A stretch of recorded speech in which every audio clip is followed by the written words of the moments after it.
Hello दोस्तों, स्वागत है आपका सोशियोलॉजी क्लासेस के हमारे यूट्यूब चैनल पे। तो आज हम देखने वाले हैं समुदाय से संबंधित कुछ महत्वपूर्ण प्रश्न, जहां से डेफिनेटली हर एग्ज़ाम में 1 से 2 क्वेश्चन पूछे ही जाते हैं। तो इससे पहले ज़रूरी यह सूचना है कि इस तरह के क्विज पाने के लिए आप हमारा टेलीग्राम चैनल जुड़ सकते हैं, sociology classes by Rajput sir के नाम से सर्च करके, या तो वीडियो के डिस्क्रिप्शन में आपको लिंक मिल जाएगा। तो आइए देखते हैं आज का पहला प्रश्न। तो पहला प्रश्न है, किसने समुदाय को एक समान क्षेत्र अथवा उद्यम होने की व्यक्तियों की भावना के रूप में परिभाषित किया है? तो मैकाइबर और पेज हैं जिन्होंने समुदाय को समान क्षेत्र अथवा और व्यक्तियों की भावना के रूप में परिभाषित किया है। अगला प्रश्न है, समुदाय सामाजिक जीवन का वह क्षेत्र है जिसमें सामाजिक संबद्धता की कुछ मात्रा द्वारा पहचाना जा सकता है। तो यह भी कथन जो है मैकाइबर एवं पेज से ही संबंधित है, कि कहते हैं कि वह क्षेत्र होता है समुदाय जहां सामाजिक संबद्धता अर्थात सामाजिक जुड़ाव के कारण व्यक्ति की पहचान की जाती है। अगला प्रश्न है, समुदाय वह छोटा क्षेत्रीय समूह है जिसमें सामाजिक जीवन के समस्त पहलू शामिल किए जा सकते हैं। तो किसने कहा कि समुदाय वह सबसे छोटा क्षेत्रीय समूह है जिसमें सामाजिक समूह के सभी या समस्त पहलू को शामिल किया जाता है? तो किंग्सले डेविस का यह कथन है और सबसे ज़्यादा पूछा जाता है एग्जाम के परिप्रेक्ष्य से। या तो डेविस को पूछा जाता है, या तो बोगार्ट्स का, और मैकाइबर या पेज, इन तीनों से संबंधित यह क्वेश्चन समुदाय से संबंधित ज़्यादातर पूछा जाता है।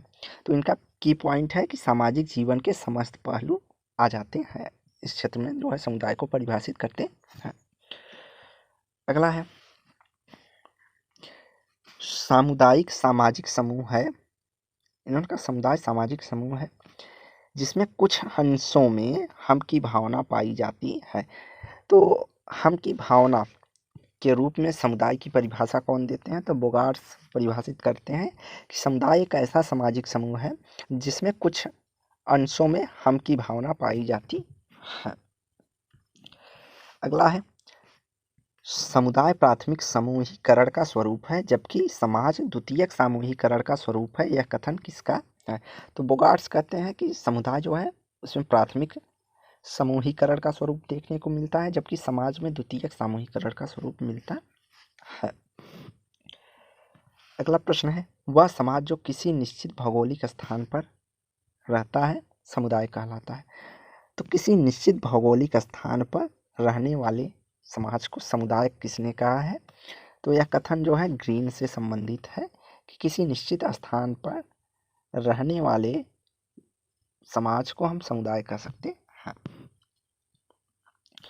अगला है, समुदाय वह समूह है जो संस्कृति के अधीन एक क्षेत्र में रहता है, अर्थात एक सी संस्कृति होती है, प्रमुख प्रक्रियाओं के लिए सामान्य भौगोलिक क्षेत्र में रहता है।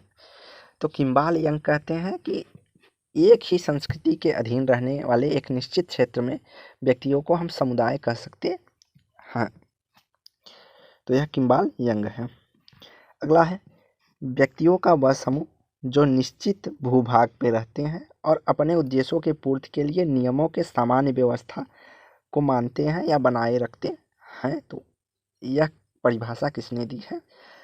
तो यह परिभाषा जिन्सबर्ग ने दी है। कहा कि समुदाय वह है जिसमें व्यक्तियों का एक निश्चित भूभाग पर समूह रहता है और अपने निश्चित उद्देश्यों के पूर्ति के लिए एक सामान्य समाज अर्थात सामान्य व्यवस्था अर्थात सामान्य सामाजिक नियमों का पालन करता है। अगला प्रश्न है, समुदाय मनुष्यों की वह जनसंख्या है जो सीमित भौगोलिक क्षेत्र में रहती है, सीमित भौगोलिक क्षेत्र में, और एक समान परस्पर आश्रित जीवन व्यतीत करती है। तो किसने आश्रित जीवन व्यतीत करने के आधार पर समाज को परिभाषित किया है? तो वह लुंडबर्ग है। अगला प्रश्न है, समुदाय की पहचान है कि व्यक्ति अपना संपूर्ण जीवन पूर्ण रूप से उसी में व्यतीत करता है। और दूसरा कथन है कि समुदाय का निर्माण समाज के पहले हुआ है या संबंधित है। तो यह दोनों कथन जो है सोरोकिन से संबंधित है। सोरोकिन मानते हैं कि व्यक्ति जो है अपना संपूर्ण जीवन समुदाय में ही व्यतीत करता है और उसका निर्माण समाज से पहले हुआ है। अगला, किसने समुदाय के 3 ग्रामीण समुदाय, नगरीय समुदाय और क्षेत्रीय समुदाय के रूप में विभाजित किया है? तो समुदाय को ग्रामीण समुदाय, नगरीय समुदाय और क्षेत्रीय समुदाय के रूप में मैकाइवर और पेज विभाजित करते हैं। अगला है, यह भी पूछा जाता है किसने निम्न प्रकार के सामाजिक समूहों की या समुदाय की चर्चा की है, समुदाय को किसने वर्गीकृत किया है। तो इस तरह के क्वेश्चन भी पूछे जाते हैं। अगला प्रश्न जो है यहाँ पे, किसने समुदाय को आदिम समुदाय, सभ्य समुदाय, ग्रामीण समुदाय और नगरीय समुदाय के रूप में विभाजित किया है? तो किंग्सले डेविस ने समुदाय को 4 प्रकारों की चर्चा की है: आदिम समुदाय, सभ्य समुदाय, ग्रामीण समुदाय और नगरीय समुदाय की। अगला है, किसने क्षेत्र विस्तार के आधार पर समुदाय को 4 भागों में विभाजित किया है? तो गांव, कस्बा, नगर एवं क्षेत्र। तो क्षेत्र के आधार पर अर्थात विस्तार, गांव का कम विस्तार होता है, कस्बा उस गांव से ज़्यादा और नगर कस्बे से ज़्यादा, और एक क्षेत्र हो जाता है जिसे हम महानगर के संदर्भ में कह सकते हैं, तो वो और अधिक होता है। तो इस आधार पर हैंगेट जो है इन्होंने समुदाय को वर्गीकृत किया है। अगला है, किसने समुदाय को ग्रामीण समुदाय, नगरीय समुदाय, प्रादेशिक समुदाय और राष्ट्रीय समुदाय के प्रकारों की चर्चा की है? तो बोगार्ट्स हैं जिन्होंने ग्रामीण समुदाय, नगरीय समुदाय, प्रादेशिक एवं राष्ट्रीय समुदाय के प्रकारों की चर्चा करते हैं। तो यह भी क्वेश्चन कई बार स्टेट लेवल के एग्जामों में पूछा गया। अगला है, निम्नलिखित में से किसने समुदाय को प्राथमिक समुदाय और द्वितीयक समुदाय एवं तृतीयक समुदाय के रूप में विभाजित किया है? तो किसने प्राथमिक, द्वितीयक और तृतीयक समुदाय की चर्चा की है? वह क्लोलिने क्लार्क हैं जिन्होंने समुदाय को प्राथमिक, द्वितीयक एवं तृतीयक समुदाय के रूप में वर्गीकृत किया है। अगला है, निम्नलिखित में किसने पास पड़ोस को समुदाय माना है? तो विलियम जे गुडे ने पास पड़ोस को समुदाय माना है। इनके अलावा मैकाइवर एवं पेज भी पड़ोस को समुदाय के रूप में सम्मिलित करते हैं। अगला है, निम्नलिखित में से किसने समुदाय को आदिम समुदाय, पूर्व औद्योगिक समुदाय, औद्योगिक समुदाय एवं महानगरीय समुदाय के रूप में विभाजित किया है? तो कोर्टिस और कोलमैन है जिन्होंने समुदाय को आदिम समुदाय, पूर्व औद्योगिक समुदाय अर्थात उद्योग के पूर्व समुदाय और औद्योगिक समुदाय, महानगरीय समुदाय के रूप में वर्गीकृत किया है। पूर्व औद्योगिक समुदाय को हम कृषि समुदाय के रूप में भी समझ सकते हैं। तो इसकी बात करते हैं कोर्टिस और कोलमैन। अगला है, निम्नलिखित में से किसने जाति को एक समुदाय के रूप में देखा है? तो जीएस घुरिया हैं जिन्होंने जाति को एक समुदाय के रूप में देखा है। यह किसका कथन है कि समिति समुदाय नहीं बल्कि समुदाय के अंतर्गत एक संगठन है? तो मैकाइवर एवं पेज का मानना है कि समिति जो होती है वह समुदाय नहीं होकर समुदाय के अंतर्गत एक संगठन के रूप में कार्य करती है। अगला है, किसने ग्रामीण और कृषक को एक दूसरे का पर्यायवाची माना है और कहते हैं कि ग्रामीण समुदाय ऐसा समुदाय है जो कृषि पर आधारित होता है? तो किसने ग्रामीण समुदाय को कृषक समुदाय के रूप में और कृषक समुदाय को ग्रामीण समुदाय के रूप में संदर्भित किया है? तो यह एडम स्मिथ है और इन्होंने कहा कि ग्रामीण समुदाय एक ऐसा समुदाय है जो कृषि पर आधारित होता है। अगला है, ग्रामीण समुदाय में कृषि एक पारिवारिक व्यवसाय है? तो किसने कहा ग्रामीण समुदाय में कृषि के एक पारिवारिक व्यवसाय के रूप में देखा जा सकता है? तो नेल्सन है जिन्होंने कहा कि ग्रामीण समुदाय में कृषि को एक पारिवारिक व्यवसाय के रूप में देखा जाता है। किसने ग्रामीण समुदाय को प्राथमिक समूहों का विस्तृत स्वरूप के रूप में देखा है? तो बोगार्ट्स हैं, ग्रामीण समुदाय के प्राथमिक समूहों को विस्तृत स्वरूप में देखते हैं। अगला है, ग्रामीण समाज परीक्षण के लिए एक विशाल प्रयोगशाला प्रस्तुत करता है, यह कथन संबंधित है। तो यार देसाई का मानना है कि ग्रामीण समुदाय समाज परीक्षण के लिए विशाल प्रयोगशाला प्रस्तुत करता है, क्योंकि इनका मानना जो था कि जो ग्रामीण समुदाय है समाज यहीं पर देखने को मिलता है। अगला है, caste and communication in an Indian village पुस्तक संबंधित है। तो यह caste and communication in an Indian village T N. Majumdar से संबंधित है। या इस पुस्तक को कहीं कहीं इंडियन विलेज भी दे दिया रहता है। अगला, चार्ल्स मेटकाफ ने ग्रामीण समुदाय को छोटे छोटे गणराज्य कहा है, इसका विरोध किसने किया है? तो चार्ल्स मेटकाफ ग्रामीण समुदाय को छोटे छोटे गणराज्य के रूप में परिभाषित करते हैं, लेकिन इनका विरोध जो करते हैं वह एम.एन. श्रीनिवास और एस.सी. दुबे दोनों ने किया है। अगला है, मानव समाज का पालन पोषण ग्रामीण समुदाय में हुआ है। दूसरा, ग्रामीण व्यक्ति स्पष्ट वक्ता एवं सत्यनिष्ठ निष्कपट होता है। तो ये दोनों कथन संबंधित है। तो दोनों कथन जो है बोगार्ट से संबंधित है कि मानव समाज का जो पालन पोषण होता है वह ग्रामीण समुदाय में ही होता है, और ग्रामीण व्यक्ति जो होता है वह स्पष्ट वक्ता और मतलब सत्य बोलने वाला होता है, यह बोगार्ट्स का मानना है। अगला है, एक ग्रामीण क्षेत्र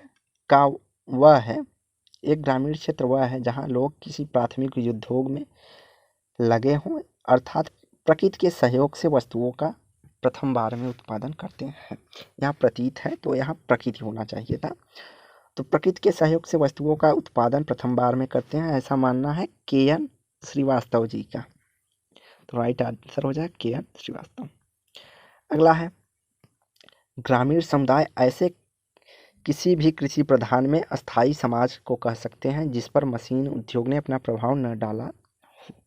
तो किसने इस रूप में परिभाषित किया कि हम उसे ग्रामीण समुदाय कह सकते हैं जहां मशीनों का उपयोग ना होता हो या मशीनों का प्रभाव देखने को नहीं मिलता है। तो यहाँ किंग्सले डेविस हो जाएंगे कि ग्रामीण समुदाय ऐसे कृषि प्रधान समुदाय कहते हैं जहां अस्थायी समाज को कह सकते हैं जहां मशीन उद्योग ने अपना प्रभाव न डाला।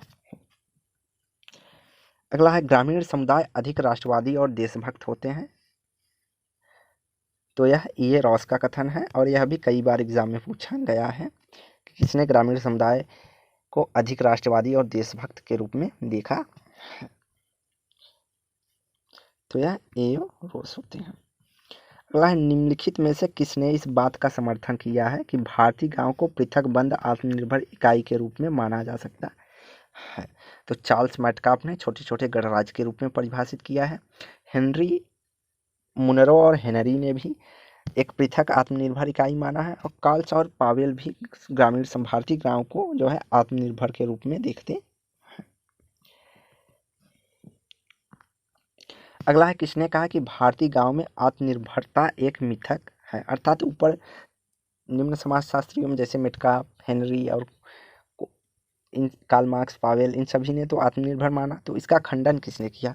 तो इसका खंडन एम.एन. श्रीनिवास करते हैं कि आत्मनिर्भरता जो है एक मिथक धारणा है कि गांव अपने आप में आत्मनिर्भर है, ऐसा नहीं है। गांव का आपस में जो है लेन देन बना होता है। एक गांव का दूसरे गांव में, जैसे एक गांव में जो वस्तु नहीं पैदा होती है वह दूसरे गांव से ले लेते हैं, और वह उस गांव वाले इस गांव से भी लेन देन होता रहता है, तो इसलिए वह आत्मनिर्भर नहीं मानते हैं। अगला है, निम्नलिखित में से किसे ग्रामीण समुदाय की विशेषता के रूप में नहीं जाना जाता है? तो यहाँ सभी ग्रामीण समुदाय की विशेषता है, केवल एक को छोड़ के। तो विशेषताएं भी पूछी जाती हैं, तो आइए देखते हैं। पहला है, गांव में जो है ग्राम पंचायत, भाग्यवादी जनमत का अधिक महत्व होता है और स्त्रियों की निम्न स्थिति होती है। प्राथमिक संबंधों की प्रधानता होती है, सामाजिक गतिशीलता का अभाव होता है, धर्म प्रथा एवं रूढ़ियों का अधिक महत्व होता है, यह भी सही है। सादा एवं सरल जीवन, समुदाय की भावना युक्त परिवार, जाति प्रथा, जजमानी प्रथा आदि ग्रामीण समुदाय की विशेषताओं में शामिल किए जाते हैं, यह भी सही है। मनुष्य व्यवसाय के रूप में कृषि और प्रकृति से घनिष्ठ संबंध, कम जनसंख्या और समरूपता देखी जाती है, यह भी ग्रामीण समुदाय की विशेषता देखी जाती है। औपचारिक संबंध, तो ग्रामीण समुदाय में औपचारिक संबंध न होकर अनौपचारिक संबंध देखने को मिलता है। तो यहाँ राइट आंसर हो जाएगा औपचारिक संबंध। आगे शिक्षा और आत्मनिर्भरता भी देखने को गाँव में मिलता है। व्यक्ति शिक्षा होती है लेकिन उच्च शिक्षा नहीं होती, शिक्षा होती है। अगला है निम्नलिखित में से ग्राम अधिपति कहा जाता है। तो 1000 गाँव के मुखिया को जो है ग्राम अधिपति के नाम से जाना जाता है। तो ऐसे क्वेश्चन जो है पीजीटी और स्टेट लेवल के एग्जाम में पूछे जाते हैं।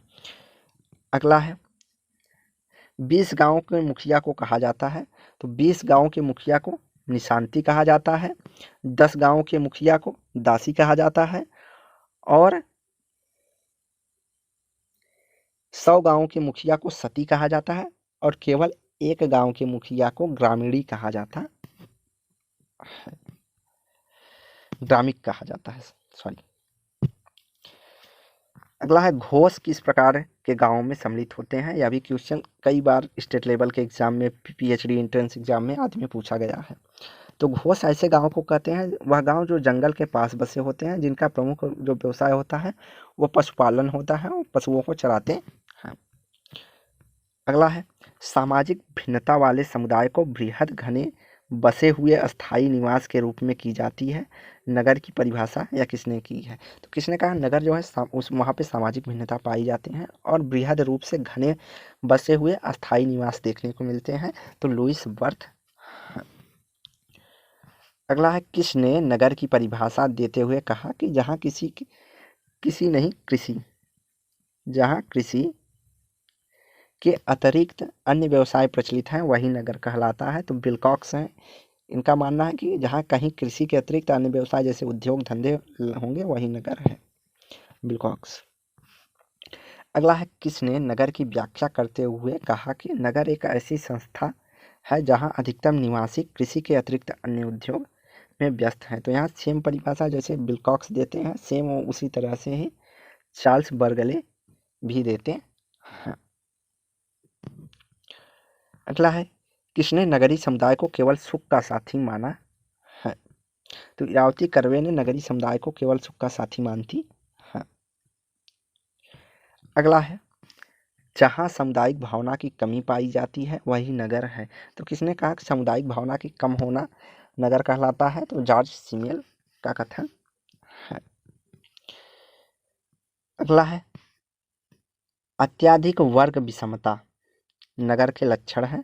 तो बोगार्ट्स का मानना है कि जब कई प्रकार के वर्ग देखने को मिलते हैं वहाँ पर हम नगर उसको मान सकते हैं। तो इनका मानना था कि नगर में जो है कई तरह के जो है वर्ग पाए जाते हैं। किसका मानना है कि ग्रामीण समुदाय तालाब के घड़े के शांत जल के समान होती है। तो वहीं नगरीय समुदाय तली में उबलते पानी के समान होता है।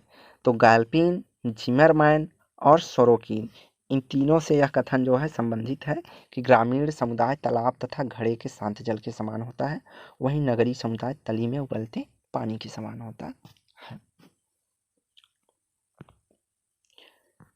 अगला है किसने भारतीय गांव के अध्ययन के लिए मैक्स वेबर के त्रि-आयामी स्तर का प्रयोग किया है।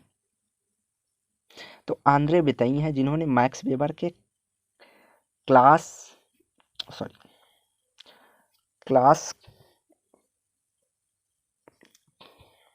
कास्ट, क्लास एंड पावर के रूप में जो है त्रिस्तरीय मॉडल का प्रयोग करते हैं। जैसे वेबर ने अपने शक्ति, सत्ता और प्रतिष्ठा की बात की है, उसी तरह इन्होंने जाति, शक्ति और कास्ट, क्लास एंड पावर की बात करते हैं। अगला है किसने कहा कि नगरीय समुदाय मुंह में राम बगल में छुरी के समान है। तो पीएच प्रभु हैं जिन्होंने कहा नगरीय समुदाय मुंह में राम बगल में छुरी के समान है। अगला है निम्नलिखित में से नगर को वैयक्तिक संबंधों की अपेक्षा अवैयक्तिक संबंधों को प्रोत्साहन देने वाला माना है। तो गिस्ट हैं जिन्होंने कहा कि नगरीय समुदाय में अवैयक्तिक संबंधों की बाहुलता होती है। अगला है नगरवासी जब चाहे अपरिचितों के सागर से होकर किसी प्राथमिक समूह के कठोर नियंत्रण से बचता है। तो किंग्सले डेविस का मानना है कि नगरीय समुदाय ऐसा समुदाय होता है जिसमें व्यक्ति संबंध इस प्रकार से स्थापित करता है कि उसके उद्देश्य की पूर्ति के बाद संबंध नहीं होते, अर्थात द्वितीयक संबंध स्थापित करता है। इसलिए वह जो है अपरिचितों के सागर से होकर गुजरता है और प्राथमिक समूह के संबंधों से बचा रहता है, ऐसा किंग्सले डेविस मानते हैं। अगला है, किसने ग्रामीण समुदाय में गुट समाज का अध्ययन किया है? तो ग्रामीण समुदाय को गुट समाज कहा है ऑस्कर लेविस ने। किसने कहा कि ग्रामीण समुदायों की सामाजिक जीवन में समरूपता नहीं पाई जाती है, बल्कि सामाजिक जीवन में विभिन्न प्रारूप देखने को मिलते हैं। मतलब किसने यह देखा कि जो ग्रामीण समुदाय के सामाजिक जीवन में समरूपता नहीं पाई जाती है, बल्कि वहाँ सामाजिक जीवन के विभिन्न प्रारूप देखने को मिलते हैं। तो यहाँ पे थोड़ा सा इसमें जो है गड़बड़ है।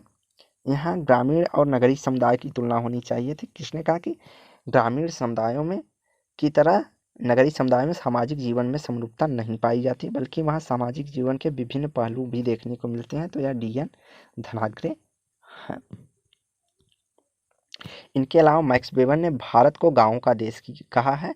मैकी मैरियट और मजूमदार ने चार्ल्स मेटकाफ के समुदाय गणतंत्र की आलोचना की है। ऑस्कर लेविस ने निर्धनता की संस्कृति की बात की है। 3 महत्वपूर्ण पॉइंट हैं जो कि एग्जाम में पूछे जाते हैं। अगला है, किसका कथन है कि ग्रामीण समुदाय नदी की ओर झुकाव होता है और ग्रामीण संस्कृति का झुकाव रूढ़िवादिता की ओर होता है? तो यह न्यूमेयर का कथन है। यहाँ पर SC दुबे ने कहा कि ग्रामीण समुदाय पूरे भारत के संदर्भ में समझना चाहिए। इसके लिए उन्होंने एक मानचित्र भी प्रस्तुत किया है कि जैसा कि मैक्स वेबर ने कहा कि भारत जो है गांवों का देश है, तो हमें भारतीय समाज को समझने के लिए भारतीय गांवों को समझना अधिक आवश्यक है। जब तक आप भारतीय गांवों को नहीं समझेंगे, तब तक आपने भारत को नहीं समझा या भारतीय समाज को नहीं समझा। अगला है, किसने नगरीय समुदाय के परिवहन का सिद्धांत दिया है? तो चार्ल्स कुले हैं। नगरीय समुदाय के परिवहन के सिद्धांत की बात करते हैं। इनके अलावा अतिरिक्त उत्पादन के सिद्धांत के प्रवर्तक किंग्सले डेविस है, जिसका समर्थन बीर स्ट्रीट ने किया है। और डेविस लिखते हैं कि नगरों का इतिहास जो है 8,000 वर्षों से अधिक पुराना नहीं है। इनके अलावा सैनिक आधिपत्य का सिद्धांत मार्गरेट मुरे ने अपनी पुस्तक स्प्लेंडर इट वाज इजिप्ट में प्रतिपादित किया है, जिसका समर्थन क्रिल और टर्नर ने किया है। दूसरा यहाँ पे पॉइंट है कि आदिम गांव का सिद्धांत का प्रतिपादन किविनिन एवं थॉमसन ने अपनी पुस्तक द सिटी में किया है। तो अभी तक आप लोगों ने द सिटी के नाम से मैक्स वेबर को जानते थे, पार्क को जानते थे, लेकिन एक और है द किविनिन और थॉमस की बुक भी द सिटी के नाम से प्रकाशित हुई है। कहा कि नगर पहले गांव होते थे और धीरे धीरे शहर में परिवर्तित होते जाते हैं। तो द सिटी पुस्तक में किविनिन और थॉमसन का कहना है कि जो नगर होते थे वह पहले गांव ही होते थे। गांव में धीरे धीरे विकास होता गया, जनसंख्या बढ़ती गई, गांव फैलता गया, या धीरे धीरे सामाजिक परिवर्तन के साथ साथ जो है नगर का रूप ले लेता है। और नगर में सामाजिक परिवर्तन का सिद्धांत नेल्सन एडरसन ने दिया है। नगर के उद्विकासी सिद्धांत से संबंध लुइस मैथड ने उत्पादन और पतन के आधार पर अपनी पुस्तक द कल्चर ऑफ सिटी में किया है। तो यह कुछ इंपॉर्टेंट फैक्ट रहे हैं। इनके अलावा नगर से संबंधित सिद्धांत की केंद्रीय वित्त सिद्धांत जो है वह पार्क और बर्गेस ने दिया है। तो हेल्थ इशू के कारण थोड़ा सा सांस में जो है उतार चढ़ाव आ रहा है, मतलब बोलने में इतनी ज़्यादा कमजोरी आ गई है टाइफाइड की वजह से कि बहुत ज़्यादा बोल देने पे थकान सी महसूस होने लगती है। तो आप भी लोग भी हेल्थ का ज़रूर से ख्याल रखें, क्योंकि एग्ज़ाम देना है तो हेल्थ बहुत ज़रूरी हो जाता है कि अच्छे से तैयारी हो सके। आज की वीडियो हम यहीं समाप्त करते हैं। वीडियो की लाइक एंड शेयर कीजिए, चैनल को सब्सक्राइब कीजिए। धन्यवाद।